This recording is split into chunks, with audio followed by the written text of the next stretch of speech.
So last week at CES, the Qualcomm CEO says something really interesting that I think every risk and compliance professional needs to hear. And that is that robotics is by definition an edge AI problem, that you can't put a server in a robot, which makes common sense, right? But here's what he didn't say. Who governs and controls all of this stuff? So Christiniano Amon is ultimately spot on. Edge AI is the next frontier.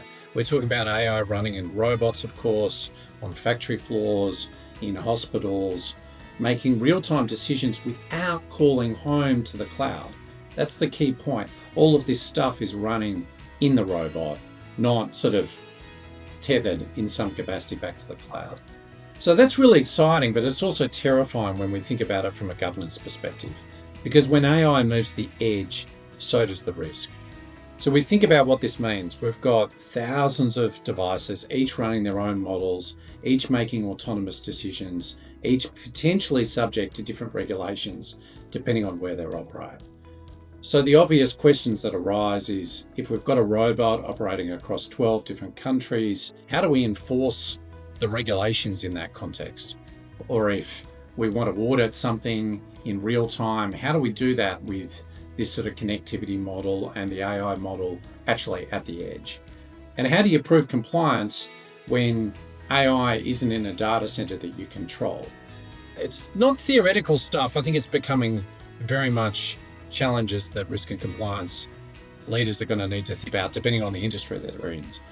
And ultimately, that's going to drive a new way in which we think about GRC, one where compliance is embedded at the edge, where governance travels with the device, where risk assessment happens in real time, not in quarterly audits.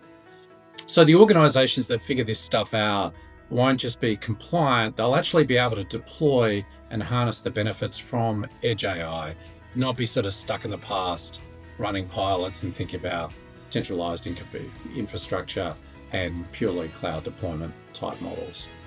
So edge AI is coming. We need to think about risk in a different way. There's undoubtedly a new sort of framework for governance, risk and compliance from a technology, process and people standpoint that needs to be taken into account. I'd love to know what you guys are thinking. I find it absolutely fascinating, this connection between the physical world, the digital world, and then mashing it all up with artificial intelligence and sovereignty and hosting models. It's a fascinating topic. So please let me know what you think. Have a great year.